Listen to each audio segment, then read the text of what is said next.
کھٹمانڈو کے اندر کانفرنس میں چھپ کے نواز شریف ملا پاکستانی فوج سے ڈر کے نریندر مودی سے. تو یہ ہمارے وہ لوگ ہیں. نواز شریف کا جو پرائمری ایم جب سے ہے یہ ایک بیماری ہے. میں آپ کو آنیسٹلی کہہ رہا ہوں یہ بیماری ہے, یہ پیسہ لالچ بیماری ہے. اس کو پتہ ہی نہیں ہے کہ اس کے پاس کتنا پیسہ. میں آپ کو رائٹنگ میں دیتا ہوں, انہوں نے 30 سال سے پیسہ چوری کر رہے ہیں. ان کو پتہ ہی نہیں کہ ان کے پاس کتنا پیسہ باہر پڑا ہوا ہے, لیکن خدا پیسہ ہے. اب اس کو بچانے کے لیے یہ پاکستانی فوج کو ذلیل کرے گا, یہ ملک کو, یہ انڈو اسرائیلی لابی کے ساتھ ملے گا, یہ حسین حقانی جیسا گھٹیا آدمی جو صرف اور صرف وہاں بیٹھ کے پاکستان کے خلاف زہر اگلتا ہے اور پاکستانی فوج کے خلاف. اچھا اب سر یہ ساری انفارمیشن آپ کے پاس ہیں اور ہماری انٹیلیجنس ایجنسیز بھی بتا چکی ہیں, لندن میں یہاں تک بتا چکے ہیں کہ وہ کن کن سے ملاقاتیں کر رہے ہیں, کن کن غیر ملکی میرے پاس رپورٹ آتی ہے. آپ کے پاس رپورٹ؟ میرے پاس آئی بی کی بھی رپورٹ آتی ہے, آئی ایس آئی کی بھی آتی ہے. کن کن سے یہ ملتے ہیں, پچھلے دروازے سے کون آتا ہے, یہ کن کو جا کے ملتے ہیں. وہ کوئی پاکستان کا خیر خواہ نہیں ہے. وہ سارے چاہتے ہیں کہ پاکستان تباہی ہو. ہندوستان کی تو اسٹیٹڈ پالیسی ہے کہ پاکستان کے 3 ٹکڑے ہوں. تو سب سے ان کو ڈر پاکستان سے کیوں ہے ڈر؟ یہ سوچے نا, کیوں اسرائیل آج سے 30 سال سے اسلامک بام لگا ہوا ہے؟ کیونکہ ان کو ڈر پاکستانی فوج سے. ان کو پتہ ہے کہ پاکستانی فوج ایک دنیا کی طاقتور فوج ہے, نیوکلیر آرم فوج ہے. تو ان کو اب وہ چاہتے کیا ہیں؟ وہ یہ چاہتے ہیں پاکستان سے وہ جو روس سے ہوا تھا, جو سوویت یونین سے ہوا تھا, کہ اندر سے ٹوٹ جائے. یہ ان کی پوری کوشش ہے. یہ جو ساری سازشیں کرتے ہیں, کلبدشن وہ جو یادیو تھا وہ تھا, یہ جو قبائلی, آج جو ہمارے 20 اگلے دن ہمارے سیکیورٹی فورسز شہید ہوئے, یہ کون کروا رہا ہے؟ یہ کس کا انٹرسٹ ہے کہ آپس میں شیعہ سنی کو کون لڑا رہا ہے؟ میں نے پہلے کہا تھا کہ شیعہ سنی کے علماء کو قتل کرنے کا ان کا پلان ہے. میں نے پہلے جو انہوں نے وہ عادل خان کو قتل کیا, اس سے میں نے 3 ہفتے پہلے بتایا تھا کہ ہم 3 مہینے سے تیار بیٹھے ہیں. ہم نے سازش ان کی روکی ہے کہ پہلے شیعہ سنی کے ان کے عالموں کو قتل کرو, آپس میں خانہ جنگی شروع کرو. یہ کس کا انٹرسٹ ہے اور یہ کون گیم کھیل رہا ہے کہ جناب فوج کے اندر انتشار پھیلانے کی کوشش؟ جی میں باقی تو فوج کے ساتھ ہوں, لیکن جنرل باجوہ اور جنرل فیض کے خلاف ہوں.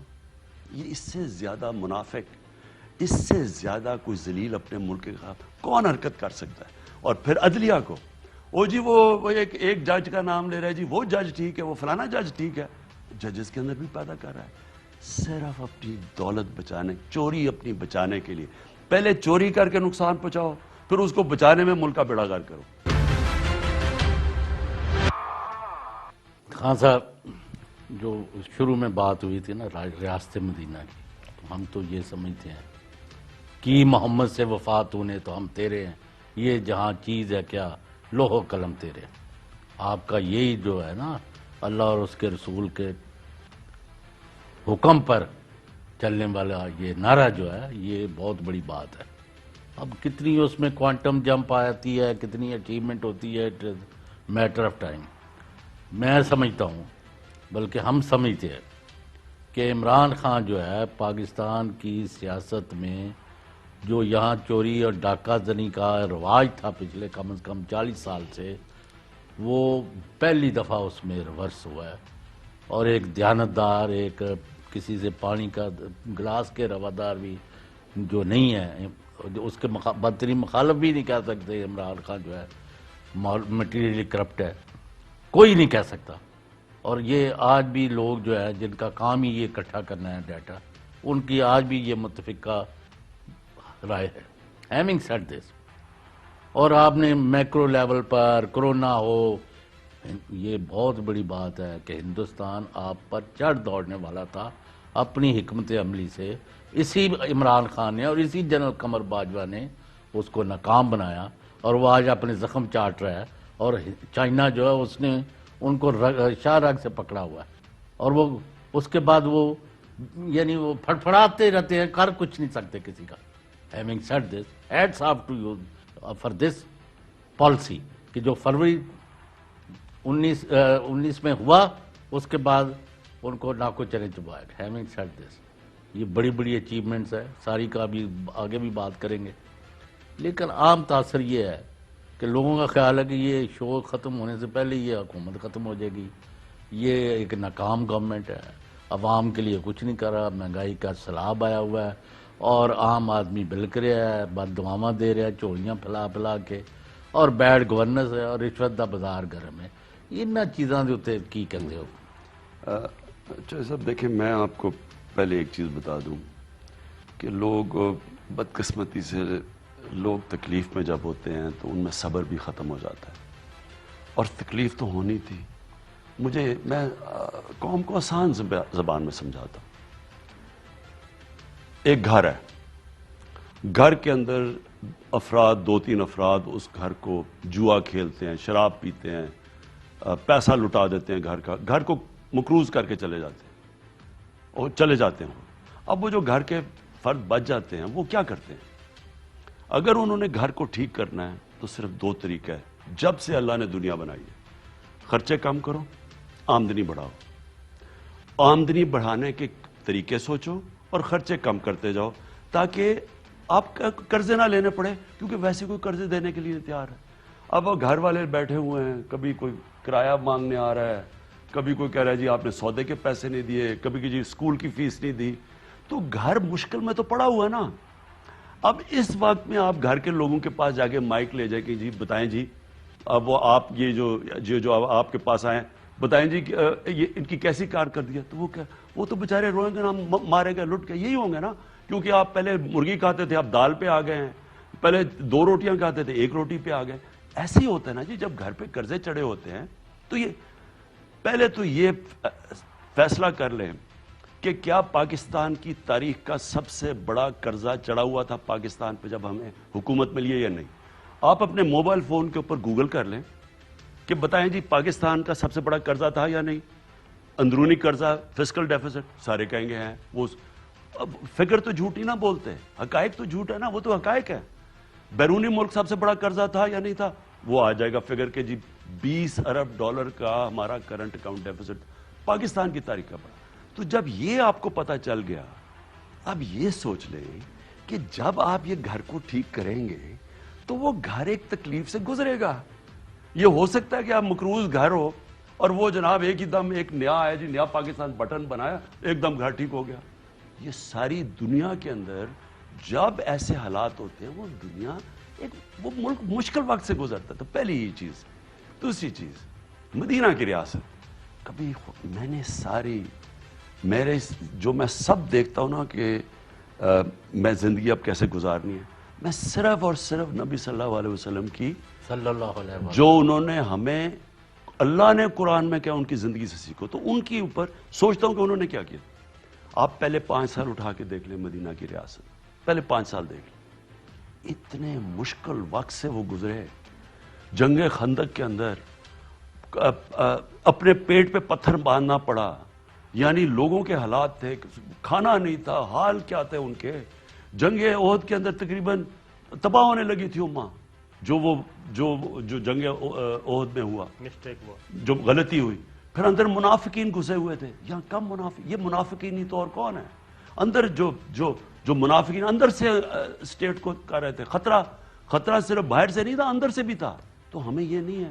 تو میں تو یہ سوچتا ہوں، لیکن 5 سال کے بعد صبر کیا لوگوں نے، اور وہی دیکھتے دیکھتے اصلاحات آنی شروع ہو گئی. آہستہ آہستہ ٹھیک ہوتا ہے. ایک سسٹم جو خراب ہو جائے اس کو ٹھیک کرنے میں ٹائم لگتا ہے. اب بیوروکریسی ہے ہماری. میں جو 30 سال سے یہ گن ڈالا ہے بیوروکریسی میں، سفارشی بھر دی ہیں، کیا میں آتے ساتھ ہی کوئی بٹن دباؤں گا وہ ٹھیک ہو جائے گی؟ یہ پروسیس چلتا ہے، یہ چلتا رہے گا آہستہ آہستہ. تو قوم کو میں کہتا ہوں کہ آپ ہمارے ساتھ کھڑے ہوں. کیا عمران خان کوئی اپنی فیکٹریاں بنا رہا ہے؟ کیا وہ کوئی پیسے بنا رہا ہے؟ کوئی باہر فلیٹ لے رہا ہے؟ کوئی میں اپنے رشتہ داروں کو نواز رہا ہوں؟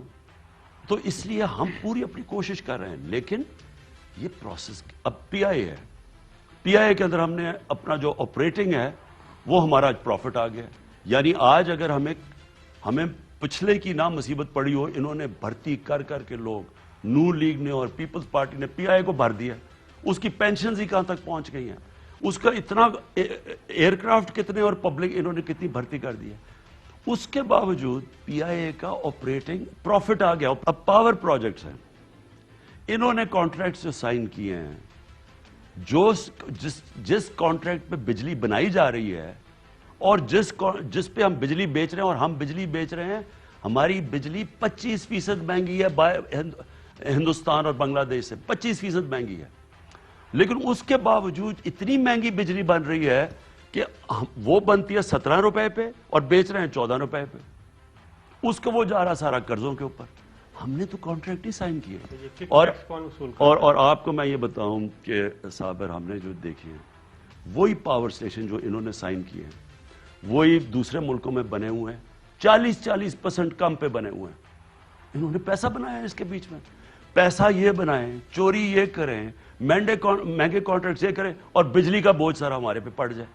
سو وہ دیکھیں تو اس طرح. اب گیس کا ہے، انہوں نے گیس کا کانٹریکٹ سائن کیا قطر سے. اس ٹائم پہ جو گیس تھی قطر پہ جو بک رہی تھی اس کا دیکھ لیں، اور انہوں نے کانٹریکٹ کتنے پہ سائن کیا، بیچ میں انہوں نے پیسہ بنایا. اس کے بعد آج 15 سال کا کانٹریکٹ کر دیا. 15 سال کا کانٹریکٹ ہے قطر سے. آج جو گیس مل رہی ہے ہمیں وہ 40% کم پیسے پہ مل رہی ہے. ہم وہ لے ہی نہیں سکتے کیونکہ انہوں نے ہمیں کانٹریکٹ پہ پھنسا دیا. ہم تو ان کی چیزوں میں پھنسے ہوئے ہیں. آج ہم نے اپنا جو فسکل ڈیفیسٹ ہے وہ بیلنس کر لیا ہے. ہمیں اگر قرضے نہ دینے پڑے ان کی قسطیں، ہم نے تو اپنا بجٹ بیلنس کر لیا ہے. ہم نے current account deficit, current account کا مطلب کہ ڈالر کتنے اندر آ رہے ہیں اور کتنے باہر جا رہے ہیں. 17 سال کے بعد پاکستان میں جو ہمارا کرنٹ اکاؤنٹ ہے وہ پازیٹیو چلا گیا 3 مہینے میں. تو دیکھیں ہمیں مصیبت پڑی ہوئی ہے ان کی یہ جو گند کیا ہوا ٹھیک کرنے پہ. سر بات یہ ہے، میں پنجابی چ 2 ٹوک تانوں پوچھنا چاہنا. لوگ کہتے ہیں کہ اگر یہ عمران خان جڑا ہے کہ ایک دیانتدار وزیر اعظم آیا ہے، اگر یہ خدا نخواستہ ناکام ہو کے چلا گیا تو ساڈا تو پھر اگ ماریا گیا، چور ڈاکو دوبارہ آ جائیں گے. This is people of Pakistan want to know whether this chapter of loot and plunder comes to an end or not. پہلے تو میں ایک چیز کہہ دوں، عمران خان پاور میں ہو یا نہ ہو، ان چوروں کو تو کبھی واپس نہیں آنے دینا. میں پاور میں نہ بھی ہوں نا، یہ نہ ہوں نہیں، وہ تو خیر وہ تو اللہ. لیکن پاور کوئی بھی آج یہ نہیں کہہ سکتا کہ میں کتنی دیر پاور میں ہوں یا نہیں، کیونکہ تو اللہ کے ہاتھ میں. میرا یہ ایمان ہے. بالکل ٹھیک. اس انسان کوشش کرتا ہے. لیکن میں پاور میں ہوں یا نہ ہوں، میں نے ان کو نہیں چھوڑنا. یہ اگر واپس آئیں گے میں ساری قوم کو سڑکوں پہ نکالوں گا، ان کو نہیں آنے دینا. دیکھیں جی بات یہ ہے، یہ وہ لوگ ہیں یا پاکستان بچے گا یا یہ بچیں گے. یہ ذہن میں ڈال لیں. میں پہلے دن سے اپنی ساری پارٹی کو کہہ رہا تھا کہ کیونکہ ہم نے ان کو این آر او نہیں دینا، ہمیں ان سے کوئی فائدہ نہیں بات چیت کرنے کا، کیونکہ یہ جو مرضی آپ کریں، انہوں نے یہ جو مانگ رہے ہیں این آر او وہ ہم دیتے ہیں ملک تباہ ہو جاتا ہے. اس لیے ان سے بات چیت کرنے کا فائدہ کیا ہے؟ میری پارٹی کہنی جی جمہوریت ہے، یہ وہ ہے. مجھے جمہوریت سے کہا رہے ہیں.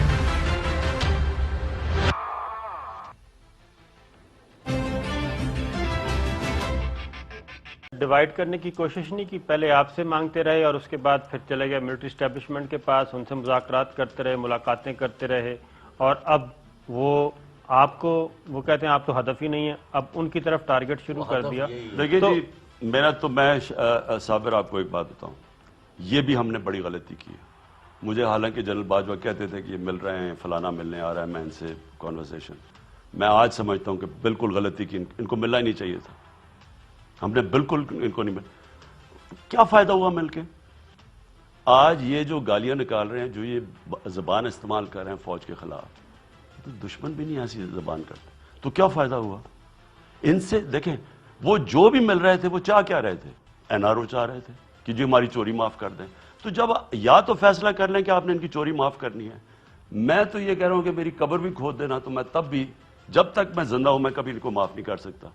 کیونکہ جنرل مشرف نے جتنا بڑا ظلم اس ملک سے کیا، ان دونوں کو این آر او دے کر، اور کیسے کیا؟ وہ پریشر میں آ گیا. یہ سر آپ کی نالج میں تھا سارا کچھ، یہ ملاقاتیں کر رہے تھے؟ جی مجھے بتایا، جنرل باجوہ مجھے بتاتے رہتے تھے. دیکھیں جنرل میرے سامنے ہوا، جنرل مشرف نے پہلے وہ کلثوم نواز سڑک میں نکلی، اکیلی بیچاری تھی، نون لیگ بیچارے تو سارے، یہ تو اپوزیشن میں کر ہی نہیں سکتے، یہ تو بیچارے گورنمنٹ کی پارٹی ہے، اپوزیشن میں تو یہ بیچارے دم دبا کے بلوں میں گھس جاتے ہیں. وہ کلثوم نواز نکلی، اس کے پریشر میں آ کے جب جنرل مشرف نے اس کو ہدایبہ پیپر مل بند کر کے تو اس کو سعودی عربیہ کو 10 سال بعد وہی بھجوا کام دیا. اب مریم کر رہی ہیں. اچھا وہ ہوا. اس کے بعد کیا ہوا کہ وہ جب وکیل نکلے سڑکوں کے اوپر, وہ وکیل نکلے چیف جسٹس کے لیے, اس پریشر میں آ کے جنرل مشرف نے, کونڈالیزا رائس تو اپنی کتاب میں لکھتی ہے کہ کیسے میں نے مشرف کے, امریکنوں نے پیپلز پارٹی اور جنرل مشرف کو این آر او دلوا دیا, وہ واپس آ گئے. ان 2 NRO نے اس ملک کا بیڑا غرق کیا. خان صاحب جو آج ہوا ان کی وجہ سے ہوا. تو لہٰذا یہ تو ذہن سے نکال دیا جائے, ہم نے جب دینا ہی نہیں تھا ان کو NRO, تو ان سے مذاکرت کس چیز کی ہم کر رہے تھے؟ کیا ایسا تو نہیں ہے جو لوگ آپ کے پاس آتے رہے ہیں, آپ خود بھی بتا رہے ہیں, بٹوین دا لائن آپ نے بتایا تھا کہ کوئی بادشاہ سلامت بھی تھے, کوئی اور بھی تھے, جن ملکوں نے سفارش کی تھی آپ کو کہ جناب ان کو جانے دیں اور ان کو NRO دے دیں, کیا اس وقت جو تحریک چل رہی ہے, اور آپ کے پاس انفارمیشن بھی ہیں جو لندن میں ملاقاتیں ہو رہی ہیں, کیا وہی تمام ملک ان کے پیچھے تو نہیں ہے اس وقت, جنرل باجوہ کے پیچھے, آپ کے پیچھے, جنرل فیض کے پیچھے, کہ ان کو جناب ہٹائیں, جب تک یہ سیٹ اپ ہے کوئی مسئلہ حل نہیں ہو سکتا؟ دیکھیں, ایک تو آپ کلیئر ہو جانا چاہیے کہ ہندوستان ان میں سے ایک ملک ہے جو سب سے زیادہ زور لگا رہا ہے. آپ صرف ہندوستان کا میڈیا اٹھا کے دیکھ لیں, وہ کتنے خوش ہو رہے ہیں. اگر ہندوستان کا میڈیا خوش ہو رہا ہے, ٹوٹیاں اور جعلی خبریں اب وہ خوش ہو رہا ہے, تو آپ خود ہی فیصلہ کر لیں کہ پاکستان کی بہتری کس میں ہے. کیا وہ جو ہے جو ہندوستان جا رہا ہے؟ لیکن ساتھ ان کے اسرائیل تو 100% ان کے ساتھ ہے. میں دیکھ رہا تھا کہ اسرائیل کے ایک وہ ان کے لوگ جو کچھ اور ملک بھی ہیں جن کے ہم نام نہیں لے سکتے, اور وہ ہمیں لینے بھی نہیں چاہیے, کیونکہ وہ ملک ایسے ہیں جن میں ٹھیک بھی ہو سکتے ہیں, یعنی وہ اس کی ہمیں فکر کی بھی ضرورت نہیں ہے. میرے سے کبھی کسی کی ضرورت نہیں ہوئی کہ کہنے کی ان کو چھوڑ دو. سول ملٹری ریلیشن شپ جو اس وقت ہے آئیڈیل ہے, اس پارٹنرشپ کو وہ توڑوانا چاہتے ہیں, وہ اندرونی فورسز بھی ہیں اور بیرونی بھی ہیں. تو کیا آپ سمجھتے ہیں کہ آپ سول ملٹری لیڈرشپ اس وقت دونوں مل کے ان تمام سازشوں کو اور اس پریشر کو فیس کریں گی اور کوئی کریکس نہیں آئیں گے آپ کے درمیان؟ دیکھیں, سول ملٹری ریلیشن شپ پہلے تو ماضی میں چلے جائیں خراب کیوں ہوتی ہے؟ کیا آصف زرداری یا نواز شریف کو بڑی کوئی جمہوریت کی فکر تھی؟ ان کو کوئی فوج روک رہی تھی ان کے ڈیموکریٹک پروسیس کے اندر؟ کیا وجہ تھی؟ وجہ ایک تھی کہ جو ISI ہوتی ہے اور جو ملٹری انٹیلیجنس ہوتی ہے اور جو IB ہوتی ہے, کیونکہ ان کا ایک یہ بھی کام ہوتا ہے کہ پرائم منسٹر کی حفاظت کرنا, پرائم منسٹر کے ارد گرد جو فون کالز مانیٹر کرنا, میرے ارد گرد جو لوگ ہیں ان کو مانیٹر کرنا, وہ ساری دنیا کی intelligence agencies heads of state کی پوری مانیٹرنگ کرتی ہیں, اپنے ہیڈز آف سٹیٹ کی. اس کی وجہ ہوتی ہے ان کو پروٹیکٹ کرنا ہوتا ہے, انہوں نے ہماری حفاظت کرنی ہوتی ہے. جب وہ یہ کر رہی ہوتی ہیں تو ان کو یہ بھی پتہ چل جاتا ہے کہ عمران خان کتنا پیسہ چوری کر رہا ہے, کس بینک اکاؤنٹ میں پیسہ بھجوا رہا ہے, کتنی اس کی باہر پراپرٹیز ہے, سب سے پہلے ان کو پتہ چل جاتا ہے. اب IB تو میرے ہاتھ میں ہے, میں IB میں اپنا آدمی وہ چپ کر کے بیٹھا رہے گا, وہ تو نہیں مجھے کہے گا. اب ISI جب ان کا آ کے مجھے کہتا ہے کہ سر آپ کی وہ پیسہ ہے, وہ لوگوں کو پتہ, یا وہ بولتا ہے ان کو پتہ ہوتا ہے, میری خطرے کی گھنٹی بجنی شروع ہو جاتی ہے کہ جی یہ تو اس کو پتہ ہے اور یہ تو کبھی بھی نکل سکتا ہے. ان کی پھر کوشش ہوتی ہے ان کو کنٹرول کرنے کی. جو ساری سول ملٹری ریلیشن شپ میں مسئلہ کدھر آتا ہے, ان کو کنٹرول کرنے میں. یہ چاہتے ہیں کہ وہ پنجاب پولیس بن جائے یہ نواز شریف, یا یہ چاہتے ہیں کہ یہ بالکل یہ جو مرضی کریں, یہ کچھ نہ کریں. اس کی وجہ سے وہاں سے مسئلے شروع ہوتے ہیں. وہ جا کے پھر ان کو بتاتے ہیں کہ جی یہ غلط ہو رہا ہے, یہ غلط ہو رہا ہے, فلانا غلط ہو رہا ہے. پہلے تو یہ کوشش کرتے ہیں کہ ان کو بھی کوئی پیسہ چل جائے تاکہ وہ چپ ہو جائیں. جس طرح وہ جنرل آصف جنجوعہ کو وہاں مری کے گورنر ہاؤس میں BMW پکڑا دی نواز شریف نے منہ بند کرانے کے لیے. کانا کرتے ہیں نا یہ ججز کو, انہوں نے کم کانا کیا. وہ جو انہوں نے پیسہ جب لاہور کے جوہر ٹاؤن میں اربوں روپے کی پراپرٹی جب انہوں نے رشوت میں دی لوگوں کو, تو ایک جج تھا میرے خیال میں جسٹس کیانی, اس نے نواز شریف کو بلا لی. انہوں نے باقی ججز کو پیسہ کھلا دیا, پلاٹس کھلا دیے چپ کروانے کے لیے. تو ان کا فوج پرابلم وہاں ہوتا ہے. میرا اب کیوں پرابلم نہیں, مجھے فکر ہی نہیں. ان کو پتا ہے میں کیا کر رہا ہوں, ان کو پتا ہے میں کیسے رہ رہا ہوں, تو میرا تو کوئی پرابلم ہی نہیں ہے. اس لیے ہماری ریلیشن شپ, صرف ہماری ریلیشن شپ کا بیسس ہی ایک ہے کہ پاکستان بہتر ہو. وہ بھی چاہتا ہے پاکستان کی سیکیورٹی, ہم بھی چاہتے ہیں. تو ہم کیوں, اس لیے پہلی دفعہ آپ کی ہار بنی ہے سول اور ملٹری میں. آپ سر ایک بار بات کہہ رہے ہیں کچھ عرصے سے, ابھی بھی کہی ہے اور تواتر کے ساتھ کہہ رہے ہیں کہ اقتدار اور نظریہ ان دونوں میں سے مجھے ایک چیز رکھنی پڑی تو میں نظریہ رکھوں گا، اقتدار کو فارغ کر دوں گا. پھر آپ نے کہا کہ میں رہوں یا نہ رہوں میں ان کو نہیں چھوڑوں گا، عوام کو باہر نکالوں گا. تو یہ کوئی انڈیکیشنز ہیں یا آپ نے کوئی متبادل اسٹریٹجی بنائی ہوئی ہے؟ کیا کوئی خطرات آپ دیکھ رہے ہیں؟ دیکھیں وہ بات نہیں ہے. جب بھی آپ کسی چیز کا جائزہ لیتے ہیں نا تو وہ ہمیشہ کہتے ہیں hope for the best, be prepared for the worst. برے سے برا کیا ہو سکتا ہے؟ برے سے برا یہ کہ اقتدار نہیں ہوگا تو کیا ہوگا، میں چھوڑ دوں گا ان کو. پھر میں یہ انہوں نے یہ جو نکالے ہیں لوگ، یہ تو نکالے ہیں سارے کرائے کے ٹٹو، کوئی قیمے کے نان دے کے، پیسے دے کے. وہ کوئی آ رہا ہے جی اسلام بچانے کے لیے آ رہا ہے، کوئی کسی سے پوچھو جی لوگوں کو پتہ ہی نہیں کیوں نکل رہے ہیں. ہم تو نکالیں گے اپنے ملک کو بچانے کے لیے، اور وہ قوم نکلے گی جو نکالی ہے میں نے پاکستان میں قوم، اور وہ ہم نکالیں گے. کبھی بھی خدا نہ خواستہ یہ ہو ہی نہیں. دیکھیں جس دن اب یہ واپس آ گئی، یہ جو کھچڑی ہے بیچ میں، اب کھچڑی ہے نا، یہ جو سرکس ہے نا پوری، اب سرکس ہے یہ. ان کا کوئی مقصد عمران خان کو گرانا ہے جی، یہ کوئی نظریہ تو نہیں ہے نا. گرانا کیوں ہے؟ وہ ساروں کو ڈر لگا ہوا ہے کہ یہ اگر وہ پکڑا گیا تو اس کے بعد میری باری آئے گی فلانے کی، اور باری ان کی آئے گی، اس لیے ڈرے ہوئے سارے. دیکھیں سمپل چیز میں آپ کو یہ بتاؤں، پاکستان ان کو جو خطرہ اب ان کو ہے کہ پاکستان نکل گیا صحیح ڈائریکشن میں. پاکستان کی کووڈ میں دنیا تعریف کر رہی ہے، آج دنیا مثال دے رہی ہے. امریکہ کا وہ ایک اس کی ابھی سٹیٹمنٹ آئی ہے فرید زکریا کے پروگرام میں، امریکہ کا سینئر آفیشل کہتا ہے کہ اگر پاکستان کی طرح امریکہ نے کووڈ سے ڈیل کیا ہوتا تو آج ہمارا یہ حال نہ ہوتا. WHO، world economic forum, international ادارے پاکستان کی تعریف کر رہے ہیں کہ وہ ملک ہے جس نے بڑا اپنی معیشت کو بھی بچا لیا، اپنے لوگوں کو بھی بچا لیا.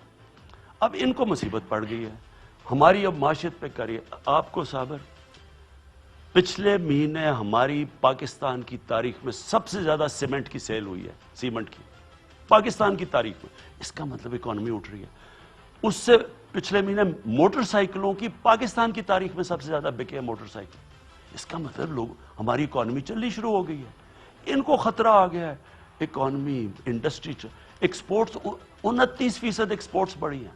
اس کا مطلب کہ دیکھیں ملک ترقی کب کرتا ہے؟ جب اس کی ایکسپورٹس بڑھتی ہیں، جب پیسہ زیادہ ڈالر اندر آتے ہیں. بنسبت ان کے دور میں 60 ارب ڈالر امپورٹ آ رہا ہے، یعنی ڈالر باہر جا رہا ہے، اور 20 ارب ڈالر کی ایکسپورٹ ہے. ہمارا پہلی دفعہ الٹا ہو گیا. اب اکانومی بھی صحیح چل رہی ہے. آہستہ آہستہ ہم یہ ساری چیزوں پہ قابو پا لیں گے. یہ جو اب میں آپ کو صرف یہ بتانا چاہتا ہوں کہ جو ہمارے اب پروجیکٹس ہیں، نیا پاکستان پروجیکٹ، پہلی دفعہ پاکستان کے غریبوں کو گھر ملیں گے. لیکن جو یہ میں 2 بڑے شہر بنا رہا ہوں، ایک کراچی کا بنڈل آئلینڈ اور ایک لاہور کی راوی سٹی، یہ یاد رکھیں کہ یہ پاکستان کو اس لیول پہ لے جائیں گے، روزگار ملے گا. دیکھیں نا، جب تک ہمارے ملک میں اب یہ جو قرضے چڑھے ہوئے ہیں، اگر آدھا آپ کا پیسہ چلا جا رہا ہے ٹیکس کا قرضوں کی قسطوں پہ، ملک کیسے چلے؟ تو اس سے ویلتھ کریشن ہوگی، اس سے ملک کی دولت بڑھے گی. یہ جو بنڈل آئلینڈ ہے کراچی کا، یہ اچھا پہلے تو انہوں نے ہمیں پرمیشن دی، سندھ نے پرمیشن کی حالانکہ ضرورت نہیں تھی، وہ ہے فیڈرل گورنمنٹ کا وہ. لیکن وہ تو سندھ حکومت تو کہہ رہی ہے یہ وفاق نے خلاف آئین قائم کیا ہے، خلاف دستور ہے اور اس کو واپس لینا چاہیے. مجھے افسوس، اس کا بیک گراؤنڈ کیا ہے؟ افسوس سے کہنا پڑتا ہے مجھے صابر، انہوں نے پرمیشن دی، ان سے ہم نے NOC لیا، پرمیشن لی. ان کے پاس 50 سال سے ان کی گورنمنٹ ہے، ان کو تو کبھی خیال نہیں آیا. 12 سال سے ان کی گورنمنٹ بیٹھی، ان کو تو کبھی خیال نہیں آیا. میں نے یہ بھی کہا ہم آپ کے ساتھ مل کے کر رہے ہیں. اب یہ بنڈل آئلینڈ کا فائدہ سب سے زیادہ کس کو ہے؟ سب سے زیادہ سندھ کو فائدہ ہے. نوکریاں سندھ میں، پیسہ سندھ میں، جو بھی اس کا پروفٹ ہے وہ سندھ میں جائے گا. یعنی ساری چیزیں جو آئلینڈ کا فائدہ ہوگا وہ سندھ میں جائے گا. صرف پاکستان کو کیا فائدہ ہے؟ ہم سمجھتے ہیں کہ اس میں کم از کم 40 ارب ڈالر کا فورن ایکسچینج آئے گا. ہمارا مسئلہ اس وقت سب سے ہے، ہمارا فورن ایکسچینج ریزرو بڑے نیچے، اس کی وجہ سے روپیہ پریشر میں آتا ہے. روپیہ پریشر میں آتا ہے، مہنگائی ہو جاتی ہے. اس سے آئلینڈ سے ہم سمجھتے ہیں 40 ارب ڈالر ملک کے اندر آئے گا. اب سوچیں، سارے پاکستان کا فائدہ ہے. اصل فائدہ سندھ کا. اب راوی سٹی ہے جو لاہور میں بنا رہے ہیں، راوی سٹی لاہور بچ جائے گا اس سے، کیونکہ وہ لاہور پھیلتا جا رہا ہے اور لاہور کا پانی واٹر ٹیبل اوپر آ جائے گا. راوی کو بچا لیں گے, ٹریٹمنٹ پلانٹ بنائیں گے, راوی میں بجائے سیوریج کا پانی صحیح پانی جائے گا, راوی بھی ٹھیک ہو جائے گا, نوکریاں ملیں گی اس میں. اور پھر دونوں شہر جو ہم بنا رہے ہیں صابر, یہ بالکل اب ماڈرن سٹیز جن میں انوائرمنٹ ماحولیات کا خاص طور پہ دھیان رکھا جا رہا ہے, گرین سٹیز بن رہی ہیں جن کے اندر ہم وہ مٹیریل استعمال کریں, یہ جو انٹرنیشنل بیسٹ پریکٹسز لے کے آ رہے ہیں. لاہور راوی سٹی کا زیادہ فائدہ پنجاب میں, یہ آئلینڈ کا سب سے زیادہ فائدہ سندھ میں. مجھے نہیں سمجھ آ رہی کہ ان کو ہمارا شکریہ ادا کرنا چاہیے کہ ہم اتنے بڑے پروجیکٹ, اور وہ پروجیکٹ کیوں بن رہے ہیں, کیونکہ اللہ کا کرم ہے کہ جو بیرون ملک پاکستانی ہے وہ میرے پہ اعتماد رکھتا ہے. یہ کبھی بھی سندھ گورنمنٹ بنا نہیں سکتی, کیونکہ بیرون ملک پاکستانیوں کا پیسہ آنا ہے, انہوں نے ان کو ٹرسٹ نہیں کرتے. یہ ہماری وجہ سے, اور میں نے یہ بھی کہا کہ ہمارے ساتھ مل سے کر لو, فائدہ پاکستان کا ہے اور سندھ کا خاص طور پہ. تو کہ یہ جو جس کو آپ سرکس کہتے ہیں, پی ڈی ایم مولانا فضل الرحمان اس کے سربراہ ہیں, ان کے 3-4 ٹارگٹ ہیں اور تواتر کے ساتھ کہہ رہے ہیں کہ آپ دسمبر میں آپ نہیں ہوں گے, استعفیٰ دے دیں گے, اور اس کے بعد سینٹ کا الیکشن, اگر آپ نے استعفیٰ نہ دیا تو پھر دوسرا آپشن ہے وہ استعفیٰ دے دیں گے سینٹ سے, سینٹ کا الیکشن روکنے کے لیے الیکٹورل کالج ختم کر دیں گے. تو آپ نے کیا تیاری کی ہوئی ہے؟ استعفیٰ مانگیں گے وہ آپ سے دسمبر میں, اور کس بنیاد پہ وہ کہہ رہے ہیں؟ دیکھیں صابر, ان کا مسئلہ یہ ہے کہ ان کا واسطہ اس آدمی سے پڑ گیا ہے جس کی ٹریننگ ہے مقابلہ کرنا. زندگی میں سیکھا ہی میں نے ایک چیز ہے, مقابلہ کرنا.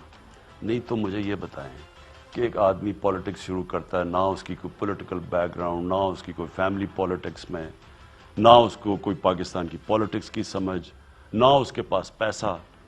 اگر وہ واحد پاکستان کا پولیٹیشین ہے جو زیرو سے شروع کر کے, اور پاکستان کی وہ پارٹی آج سب سے بڑی پارٹی ہے اور وفاقی پارٹی ہے.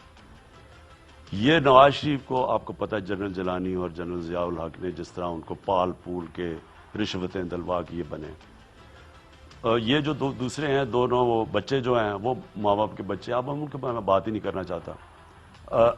یہ کیسے مقابلہ کریں گے؟ میں فضل الرحمان بڑے شاطر پولیٹیشین, وہ ان کو اپنی باپ کی وجہ سے, باقی بھی فیملی پارٹیز ہیں.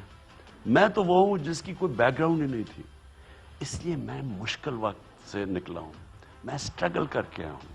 یہ ان کو عادت پڑی ہوئی ہے نواز شریف جی کا, جی مجھے جنرل ظہیر نے آگے کہا کہ استعفیٰ دو, جو اس سے پہلے جنرل کاکڑ نے استعفیٰ لیا تھا. بھئی کیوں دیا اس نے استعفیٰ اس لیے انہوں نے دیا, انہوں نے جا کے ان کی ساری چوریاں بتا دی سامنے کہ یہ تم نے چوری کی ہوئی ہے, یہ ہم سارے پبلک کر دیں گے, اس لیے استعفیٰ دیا. کانسٹیٹیوشنلی کیوں دیا اس نے استعفیٰ؟ مجھے تو نہ کسی کی فکر ہے, نہ مجھے ان کا فکر ہے, نہ مجھے کسی نے کچھ کہنا ہے.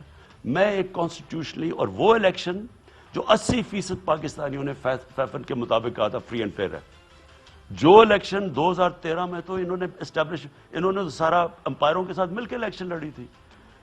2013 کی الیکشن میں 50% زیادہ پٹیشنز تھی 2018 کے مقابلے میں. سر ان کو واپس کب لا رہے ہیں؟ سو therefore جب آدمی آیا ہی ہو ایک فری اینڈ فیئر الیکشن سے, جو سٹرگل کر کے آیا ہو, ان کو ان کا کس کا ڈر ہوگا؟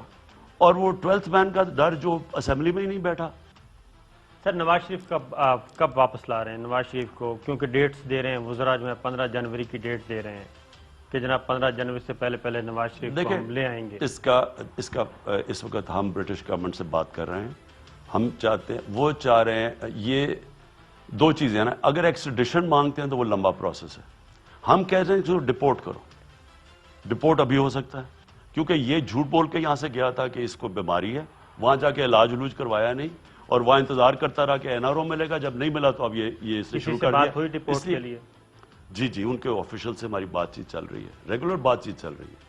ہماری پوری کوشش ہے کہ اب اس کو ہم ڈپورٹ کروائیں. تو آپ پریمیئر لیول پہ آپ بھی اس پہ آئیں گے اگر مسئلہ حل نہ ہو؟ اگر مجھے جانا پڑا تو پھر میں بورس جانسن سے بات کروں گا. اس کو واپس لائیں گے ہر صورت میں؟ جی. اور دوسرا پیرالل آپ واپس لانا چاہ رہے ہیں, مریم بی جانا چاہ رہی ہیں, کیونکہ جو زبیر صاحب کے پاس ان کے 3 باتیں تھیں, ایک مجھے واپس جانے دیں, واپس نہیں جانے دینا تو پھر مجھے پالیٹکس میں آنے دیں, اور پالیٹکس میں آ کے اور باقی یہ مقدمہ یہ عمران خان صاحب کا ساتھ آپ چھوڑ دیں، یہ 3 ڈیمانڈز تھیں، یہ پھر پریشر اسی طرف جا رہا ہے. تو آپ کیونکہ آپ کے اندر بھی ایک سوچ ہے، کیبنٹ کے اندر یہ ڈسکشن ہوتی ہے جو میری اطلاع کے مطابق کچھ وزیر ہیں اس کے حامی کہ جناب جان چھڑوائیں، اس کو باہر بھیجیں، آرام سے گورننس کریں. تو کیا کریں گے ایسی سچویشن ہوگی؟ پہلے تو یہ بالکل ہماری کیبنٹ میں 6 گھنٹے پوری ڈسکشن ہوئی جب یہ نواز شریف نے اب وہ جو پورا افسانہ آیا ہمارے سامنے کہ کتنی بیماریاں ہیں، کیا ہوگا، پتہ نہیں بچے گا نہیں. میں آنیسٹلی آپ کو کہتا ہوں کہ میں نے صرف اور صرف مجھے افسوس تھا کہ شاید یہ اتنا واقعی بیمار ہے اور مجھے جانا چاہیے، اور وہ انہوں نے پوری ڈاکٹرز کی رپورٹس بھی دیکھی. لیکن مجھے پتہ ہونا چاہیے تھا کہ اس نے ساری زندگی جھوٹ بولا ہے. مشرف کے ساتھ 10 سالہ کانٹریکٹ سائن سعودی عربیہ سے کیا، 8 سال جھوٹ بولتا رہا جب تک کہ وہ سعودی شہزادے نے آگے کانٹریکٹ نہیں دکھایا کہ جھوٹ بول رہا تھا. اس کی ساری زندگی جھوٹ کے اوپر ہے. انہوں نے جو بھی کیا اس ملک کے ساتھ، عدلیہ نے بدقسمتی سے ہمیشہ ان کا ساتھ دیا. ہم نے لاہور ہائی کورٹ کو کہا جب یہ جا رہا تھا کہ 7 ارب روپے کی ان سے گارنٹی مانگو، شورٹی بانڈ رکھو کہ 7 ارب روپے کا، کیونکہ پیسہ ان کا خدا ہے. تو انہوں نے وہ مانا نہیں ہماری بات. شہباز شریف کا جناب گارنٹی ہاتھ، شہباز شریف جیسے وہ بڑا جو ساری زندگی جو اس کی زندگی اس کی گارنٹی لے لی، اس کا گارنٹی کا کیا مطلب تھا؟ تو بدقسمتی یہ ہے کہ اس کو ہمیشہ اسٹیبلشمنٹ نے بھی فیور کیا نواز شریف کو، پروڈکٹ ہی اسٹیبلشمنٹ کا تھا، عدلیہ نے بھی اس کی فیور کی. اب یہ ٹائم ہے کہ اب ہم اس کو بالکل واپس لے کے آئیں گے اور اس کو جیل میں ڈالیں گے. اور جہاں تک مریم ہے، اس کا کیا وجہ ہے کیوں وہ باہر جائے؟ کیا وجہ ہے باہر جائے؟ دیکھیں نا، یا تو آپ فیصلہ کر لیں کہ چوری اس ملک میں اجازت دے دیں. میں پولیٹیشین ہوں، میں چوری کروں، میں جو مرضی کروں، پکڑیں گے میں کہوں گا وکٹمائزیشن ہے اور اس لیے مجھے چوری کی اجازت دے دیں. سر، سپریم کورٹ نے ایک بہت اچھا آرڈر پاس کیا چیف جسٹس آف پاکستان نے کہ احتساب عدالتوں کو حکم دیا انہوں نے کہ اب آپ ڈے ٹو ڈے بیسس پہ ہیئرنگ کریں اور تمام زیر التوا مقدمات نمٹائیں. سپریم کورٹ نے اب ماتحت عدالتوں کو کہہ دیا ہے اب وہ پروسیس چلتا رہے گا. اب آپ کے پاس ہیں اگلے 2.5 سال. 2.5 سال میں آپ اکاؤنٹیبلٹی کو پریورٹی پہ رکھیں گے یا پھر آپ گورننس اور لوگوں کے مسائل حل کریں، مہنگائی کم کریں اور آپ اپنا ووٹ بینک نہ صرف انٹیکٹ کریں، اس کو بڑھائیں بھی؟ تو آپ کی پریورٹی اب کیا ہونی چاہیے؟ دیکھیں صاحب، میرا تو کبھی بھی اکاؤنٹیبلٹی کا اس سے آگے نہیں تھا کہ ہمیں اکاؤنٹیبلٹی پروسیس روکنا نہیں چاہیے. آپ پلیز یہ یاد رکھ لیں کہ یہ جو سارے ان کے کیسز ہیں وہ سارے پرانے زمانے ہمارے سے پہلے کے کیسز ہیں، سوائے شہباز شریف کے ٹی ٹی کیس جو ہمارے وہ ایسٹ ریکوری یونٹ نے نکالے ہیں، باقی تو سارے پرانے کیسز ہیں ان کے. یہ میرے پہ پریشر ڈال رہے ہیں کہ میرے اوپر اتنا پریشر پڑے کہ میں وہ نیب کو ختم کر دوں، وہی جو انہوں نے وہ نیب کا پورا جو امینڈمنٹ بل ان کا میرے اوپر تو صرف یہ بلیک میل کر رہے ہیں مجھے. میری کبھی بھی کانسنٹریشن، کیونکہ ہمارے نہ نیب ہاتھ میں ہے نہ عدالتیں ہمارے ہاتھ میں ہیں، ہم نے تو صرف یہ کہا ہے کہ ہم اداروں کو بالکل چلنے دیں گے اور اکاؤنٹیبلٹی پروسیس کو نہیں روکیں گے. باقی میری ساری کوشش اس ملک کو یہ جو انہوں نے دلدل میں پھنسا کے رکھا ہے کہ اس دلدل سے نکالنا ہے. میں اس وقت کنسٹرکشن کے اوپر پورا زور لگا رہا ہوں. میں پورا ہماری 2 ڈیمیں دیکھیں، پہلی دفعہ 50 سال میں 2 بڑی ڈیمیں بن رہی ہیں. 50 سال میں کوئی ڈیم نہیں بنی. باشا ڈیم اور ممن ڈیم کام شروع ہو گیا ہے. یہ 50 سال کے بعد ہوا ہے. یعنی ہم آگے کا ہم پہلی دفعہ یہ جو پاکستان میں درخت لگانے، انوائرمنٹ، ماحولیات، یہ پہلی دفعہ گورنمنٹ کر رہی ہے آنے والی جنریشن. میں صرف نہیں، میں صرف پہلے میں آپ کو بتاتا ہوں، آپ نے بہت یہ سارے کام آپ کے ہو رہے ہیں لیکن یہ نظر نہیں آ رہا ہے. کیا ایسا تو نہیں ہے کہ آپ کی جو ٹیم ہے وہ پرسپشن ہی کریٹ نہیں کر پا رہی، اپنا نیریٹو ہی نہیں دے پا رہی، اور میڈیا پہ جتنی بھی اس وقت لڑائی لڑی جا رہی ہے وہ ہے جناب پکڑ لو، اکاؤنٹیبلٹی، مار دو، یہ کر دو، وہ کر دو. کیونکہ یہ سارے پروجیکٹ، ایک چھوٹی سی مثال دے دیتا ہوں آپ کو. اسلام آباد میں ایک انڈر پاس بنا ہے، وہ بن بھی گیا، اس کی اوپننگ بھی ہوگی، لوگوں نے چلنا بھی شروع کر دیا، لیکن وہ ایسے ہی ہے جیسے کوئی تدفین کی ہو. دیکھیں پرابلم یہ سب بات یہ ہے کہ ہم اس طرح کا پیسہ نہیں خرچ کر سکتے جو انہوں نے میڈیا پہ چلایا تھا. انہوں نے جس طرح کے اشتہارات، میڈیا اونرز کو پیسے، جو لوگوں کو، ہمیں یہ بھی پتا کہ کون کون سے صحافی تھے جنہوں نے پیسہ کھلایا، وہ سارا ہمیں پتا ہے. لیکن ایک دیکھیں، ایک گورنمنٹ جو کہ جس کو خوف خدا ہے، جو پیسہ خرچ کرتے ہوئے گھبراتی ہے کہ اس غربت اتنی زیادہ ہے ملک میں، وہ میں پیسہ اور خرچ کر سکول بنا سکتا ہوں، پناہ گاہ بنا سکتا ہوں، میں ہیلتھ کارڈ دے سکتا ہوں، وہ 10 دفعہ سوچتی ہے کیونکہ پیسہ تو اتنا سا ہے نا، اب آپ نے کدھر کدھر لگانا. تو پرائرٹیز ہماری مختلف ہیں. اس کی وجہ سے جو غلط عادتیں پڑی ہوئی ہیں کئی میڈیا کے لوگوں کو اور ہاؤسز کو، وہ بدقسمتی سے وہ بھی جو ساری اینگلنگ کرتے ہیں، وہ کبھی کوئی اچھی چیزیں نہیں پروجیکٹ کرتے، وہ سارا وقت لگا چھوڑتے ہیں کہ جی یہ ہو گیا تو وہ ہو گیا، سینسیشن ہو گئی، وہ جی دیکھیں اس کو، وہ رات کو 12 بجے کسی کو اٹھا لیا جا کے یا پتہ نہیں وہ، یعنی نان ایشوز کو اٹھا کے بڑھا دیتے ہیں. جو دیکھیں یہ کتنی بڑی بات ہے پاکستان میں، اور میں انشاءاللہ بدھ کو جا رہا ہوں پنجاب میں، ہم نے اپنے سارے غریب طبقے کو دے دینا ہیلتھ کارڈ، اور دے رہے ہیں. اس سے زیادہ آپ اپنی ملک میں ایک غریب، آپ کو پتہ ہے بڑے بڑے ملکوں کے، پیسے والے ملکوں میں ہیلتھ کارڈ سے فری علاج ہوگا. یعنی آپ کے پاس ایک کے پی میں تو اب سب کو کر دیا ہے، پختونخوا میں سارے انہوں نے شہریوں کو ہیلتھ کارڈ دے دیا ہے کہ وہ کسی بھی، اچھا گورنمنٹ ہاسپٹل نہیں، کسی بھی ہسپتال میں جا کے اگر وہ کارڈ دکھائیں گے تو ان کا اماؤنٹ 7 لاکھ روپے، 7.5 لاکھ ہے. وہ ہم سوچ بھی رہے ہیں بڑھانے کا بھی. لیکن دیکھیں یہ کتنی بڑی سہولت ہے. لیکن سر میں یہی تو کہہ رہا ہوں، آپ نے اتنی بڑی سہولت کی ہے، اس پروڈکٹ کو ایک پولیٹکس ہے، ضرورت ہے. ان تمام پروڈکٹس کو آپ سیل کیوں نہیں کر رہے؟ آپ کیوں اپوزیشن کی وکٹ پہ کھیل رہے ہیں؟ آپ اپنی وکٹ پہ ان کو کیوں نہیں کھلاتے؟ لوگوں کو کیوں نہیں بتاتے؟ چوہدری صاحب آپ بھی یہ ٹھیک ہے، لیکن میں ضرور کہوں گا کہ شبلی فراز اور شہباز گل اور اسد عمر، فہد چودھری، یہ شاہ محمود قریشی، یہ مراد سعید اور علی زیدی، اور یہ آپ کے پاس کافی کمپیٹنٹ ٹیم ہے. 1 درجن بندے ایسے ہیں جن کا میں سمجھتا ہوں کہ they are really capable and competent, اور ان کی ذرا تھوڑی کوارڈینیشن کو مجھے کئی دفعہ کمزور نظر آتی ہے. ٹھیک ہے، وہ دیکھیں ٹھیک ہے، لیکن ایک میں آپ یہ بھی کہوں گا، عادتیں بھی غلط پڑی ہوئی ہیں. دوسری چیز کہ ان کے پاس جو پرانے ان کے لوگ ہیں وہ منجے ہوئے ہیں، 30 سال سے پالیٹکس میں ہیں، ان کی موٹیویشن بہت زیادہ ہے. انہوں نے بچانی اپنی چوری، وہ اگر چوری نہیں بچتی وہ جیلوں میں چلے جائیں گے. وہ بڑے موٹیویٹڈ ہیں، اور وہ ایک ہی چیز لگے ہوتے ہیں، جی ناہل گورنمنٹ آ گئی اور ناہل گورنمنٹ آ گئی اور یہ آ گیا. وہ ایک نان ایشوز کو اٹھاتے رہتے. یہ ٹھیک ہے کہ ہم ان کی وکٹ پہ کھیلتے ہیں، لیکن میں ایک چیز کہنا، مجھے بار بار کہتے ہیں کہ جی میڈیا پہ سختی کر رہے ہیں آپ، میڈیا پہ آپ یہ کر رہے ہیں. مجھے یہ کہا جا رہا ہے، دیکھیں چوہدری صاحب، میڈیا پہ وہ پرائم منسٹر سختی کرتا ہے جس کو کوئی چھپانے کی چیز ہو. اب نواز شریف نے پھینٹا لگایا پکڑ کے نجم سیٹھی کو. کیوں لگایا؟ کہ نجم سیٹھی نے اس کی کرپشن کے اوپر آرٹیکل لکھ دیا. جو بھی ڈکٹیٹر ہوتا ہے اس کو میڈیا اس لیے بند کرنا پڑتا ہے کیونکہ وہ غلط کام، قانون توڑا ہوتا ہے، وہ غلط کام کر رہا ہوتا ہے، اس لیے وہ میڈیا پہ کلیم ڈاؤن کرتا ہے. مجھے کبھی بھی فری میڈیا سے کوئی خوف نہیں ہے. اگر میڈیا وہ لوگ جو تنقید کرتے ہیں، مثلا میرا ایک وزیر غلط کام کر رہا ہے، میڈیا تنقید کرے گا، میرا فائدہ کروائے گا. کوئی بھی اگر میرے اوپر صحیح، میری کوئی پالیسی غلط ہوگی اور وہ صحیح تنقید، میڈیا ایک فری میڈیا جو ایک جینوئن تنقید کرتا ہے، وہ اساس ہے معاشرے کا. ہمیں پرابلم کیا ہے؟ پروپیگنڈا. یہ پیسے چلاتے ہیں، پروپیگنڈا کرتے ہیں، فیک نیوز دیتے ہیں، فیک نیوز کے اوپر پوری کہانی چلا دیتے ہیں. گورنمنٹ کو وہ چیزیں کرتے ہیں جس سے گورنمنٹ کو نقصان ہوتا ہے. مجھے نہیں نقصان، گورنمنٹ کو.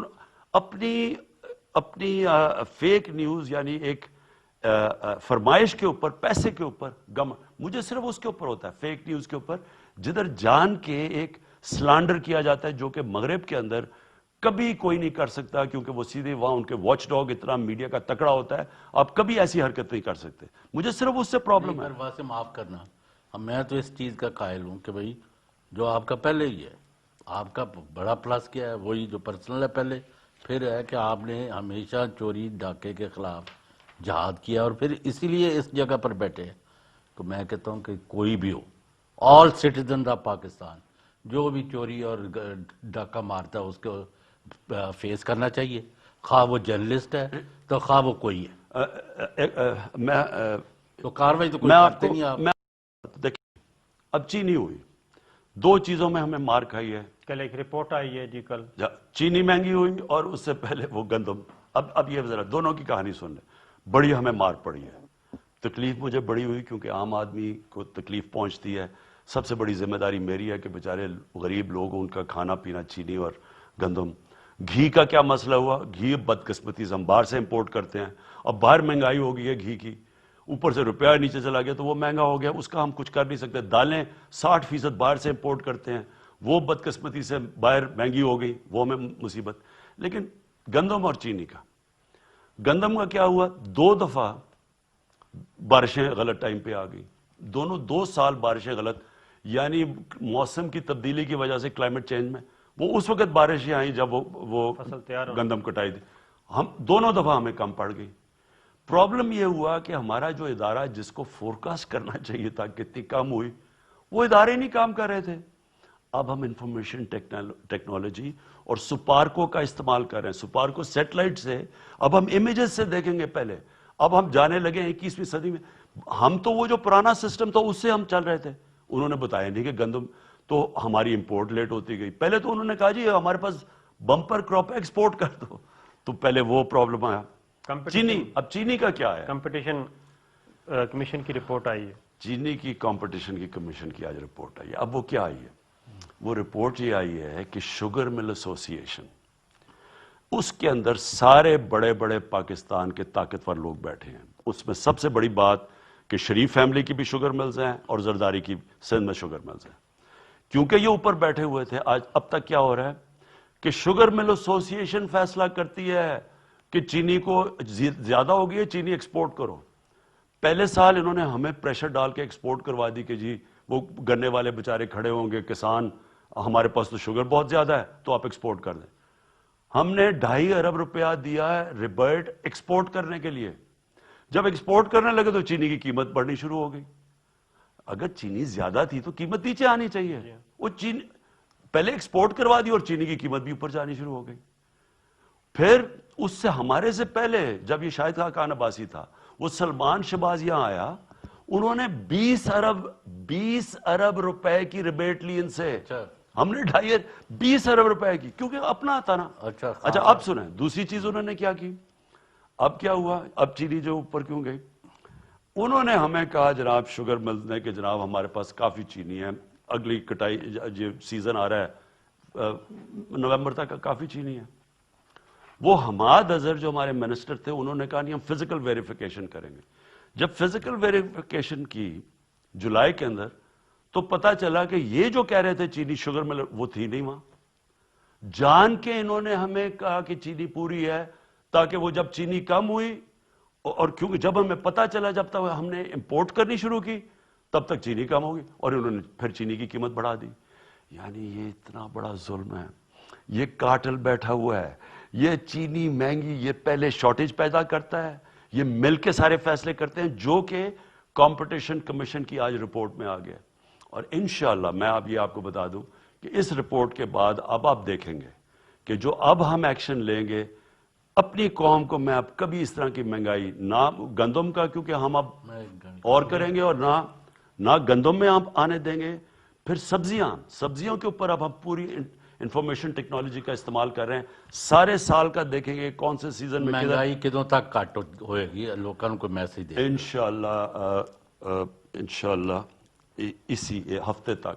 اب ہفتے تک دیکھنا شروع ہو جائے مہنگائی کے اوپر اب نیچے آنا شروع. 4-5 چیزیں ہیں خان صاحب. میں گل کر, ہاں جی, وہ آپ کے آٹا ہے, اور اس کے بعد چینی ہے, دالیں ہیں, سبزیاں ہیں, گھی ہے, یہ جو بھی گورنمنٹ آیا آپ کی بھی.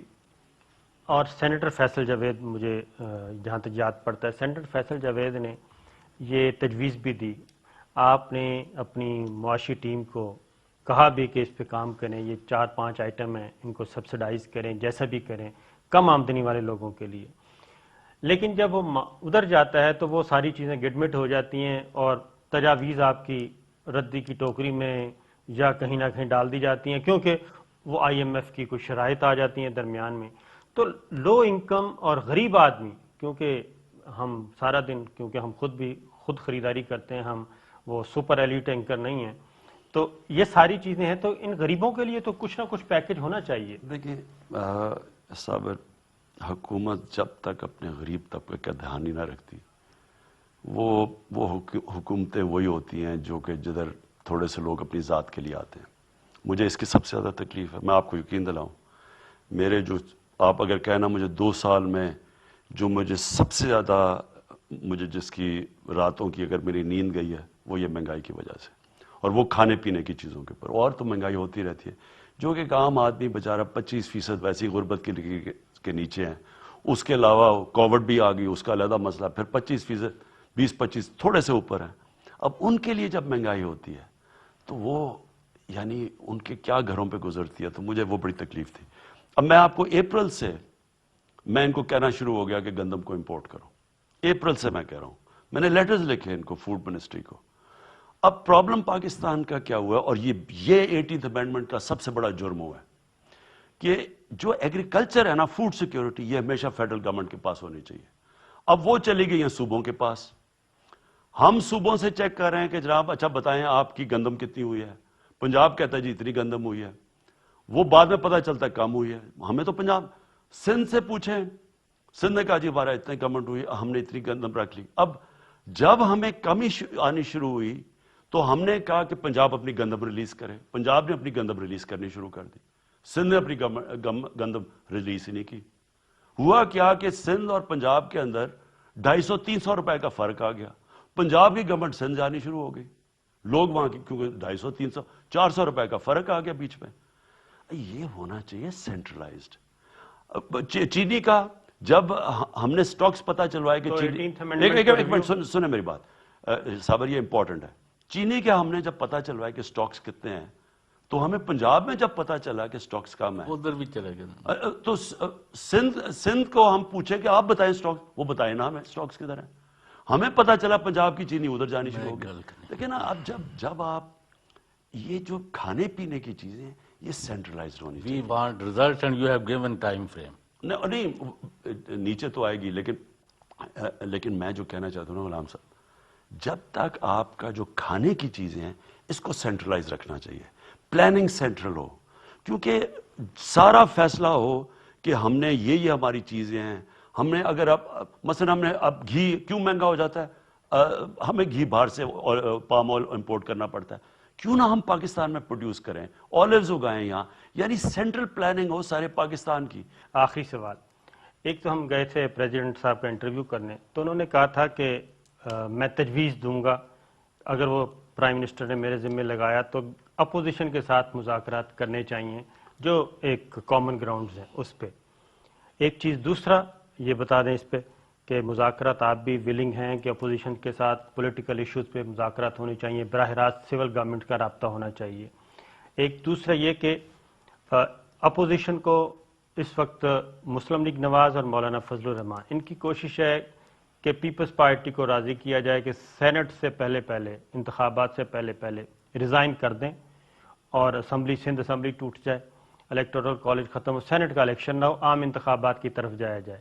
تو کیا آپ پاکستان پیپلز پارٹی سے بات چیت کریں گے کہ جناب یہ پارلیمانی سسٹم چلنا چاہیے اور یہ جو باہر بیٹھی جماعتیں ہیں ان کو ایک سائڈ پہ رکھیں؟ صابر، میں اپوزیشن سے ہر بات کرنے کے لیے تیار ہوں، ہر قسم کی بات، سوائے ایک این آر او نہیں ملنے لگا. اس کے علاوہ آپ میرے سے جو بات کرتے ہیں ملک کے لیے، اس سے بہتر چیز کیا ہو سکتی ہے؟ کیونکہ جب آپ مذاکرات کرتے ہیں، آپ ڈیبیٹ کرتے ہیں، آپ کے آئیڈیاز بہتر تراشے جاتے ہیں. تو یہ تو اللہ نے قرآن میں ہمیں حکم کیا ہوا مشاورت کرو. تو یہ تو میں آپ کو ابھی گارنٹی کرتا ہوں کہ سوائے این آر او کے جو انہوں نے ہمارے ساتھ فیٹف کے اوپر بات کچھ اور رائٹ دکھا کے لیفٹ مارتے ہیں، بات کچھ اور کر رہے ہوتے ہیں، اندر سے این آر او مانگ رہے ہوتے ہیں اس کی. لیکن جہاں تک یہ کہتے ہیں نا جی کہ اپوزیشن اکٹھی ہو رہی ہے اور یہ ہو رہا ہے وہ ہو رہا ہے، میں ان کو ایک چیز کہنا چاہتا ہوں، جو بھی آپ کرنا چاہتے ہیں آپ کریں، میں آپ کی ہر چیز کے لیے تیار ہوں. میری پھر سے اللہ نے میری ٹریننگ کروائی ہوئی ہے مقابلہ کرنے کے لیے. میں ایک سٹرگل کر کے یہاں پہنچا ہوں. میں ہر قسم کی آپ کے لیے جو آپ کریں گے میں تیار ہوں اس کے لیے. آپ یہ سڑکوں پہ نکل کے پریشر ڈالیں گے میں اس کے لیے تیار ہوں. آپ ریزائن کرنا چاہتے ہیں میں اس کے لیے تیار ہوں. اگر کسی نہ کسی طرح اگر الیکشن ہوتا ہے میں پھر تیار ہوں آپ کے لیے. اور میں آپ کو گارنٹی کرتا ہوں آپ انتخابات کے لیے تیار میں اگر کیونکہ انتخاب ابھی تو کوئی سینس نہیں ہے, اگر کسی صورت وہ کہتے ہیں نا hope for the best be prepared for the worst, میں دونوں کے لیے تیار ہوں. بیسٹ کے لیے بھی تو میں تیار ہوں ہی, کام کر رہا ہوں. میرا صرف اس وقت ایشو ہے پاکستان کو معاشی حالات اس کو اس بحران سے نکالنا, اور نکل رہا ہے پاکستان. لیکن اگر دو بھی ہو جائے میں انشاءاللہ آج آپ کے سامنے پیشن گوئی کرتا ہوں. الیکشن ہوا میں اس لیے خوش ہوں گا کہ میں آؤں گا ایک کلیئر میجورٹی کے ساتھ, تاکہ جس طرح کے پی میں انہوں نے مجھے 3 سال پختونخوا میں کہا کہ کدھر ہے جی نیا کے پی, کدھر ہے نیا پختونخوا, کدھر ہے یہ برا. پہلی دفعہ ہوا ہے کہ پختونخوا کے اندر ایک گورنمنٹ نہ تو صرف دوسری دفعہ آئی ہے, 2/3 اکثریت لے کے آئی ہے. سینٹ الیکشن آپ دیکھ رہے ہیں بر وقت ہو جائیں گے؟ جی ہم تو تیاری کر رہے ہیں پوری اس کے لیے. میں نے تو 2 سال 2 مہینے میں یہ دیکھا ہے کہ if any thing Imran Khan میں عاجزی اور انکساری آئی ہے. ہی از اوپن ٹو کنوکشن, سوائے ایک آدھ ایشو کے میرا کوئی میجر ڈس ایگریمنٹ نہیں ہوا, اور وہ ابھی وہیں کھڑی ہوئی ہے بات. تو ہم تو یہ چاہتے ہیں کہ آپ کامیاب ہوں. بہت بہت شکریہ. یہ تھے جناب ہمارے ساتھ وزیر اعظم عمران خان. امید ہے جناب آپ کو گفتگو پسند آئی ہوگی, اور انشاءاللہ پروگرام کا وقت ہو گیا ختم. اجازت دیجیے, اللہ حافظ.